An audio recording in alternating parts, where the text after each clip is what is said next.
మనకి రీసెంట్గా Donald Trump దాదాపు ఒక 70 దేశాల మీద టారిఫ్ వేశాడు కదా.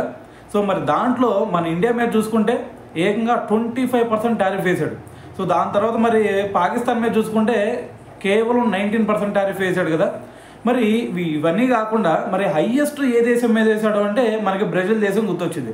ఎందుకంటే బ్రెజిల్ మీద ఏకంగా 41% టారిఫ్ వేశాడు అనమాట. సో అందుకని చెప్పేసి ఇప్పుడు దానికి రివోల్ట్గా అటువైపు బ్రెజిల్ ప్రజలు ఏం చేస్తున్నారంటే వాళ్ళ దేశంలో డొనాల్డ్ ట్రంప్ విగ్రహం, అదేవిధంగా యుఎస్ఏ నేషనల్ ఫ్లాగ్, ఈ రెండింటిని కూడా ధ్వంసం చేసేసి అక్కడ కాల్చే ప్రయత్నం అయితే చేస్తూ ఉన్నారనమాట.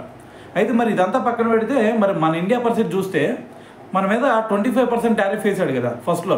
సో కానీ అదే యుఎస్ఏ గవర్నమెంట్, అదే డొనాల్డ్ ట్రంప్ మళ్ళీ దిగొచ్చాడు అనమాట.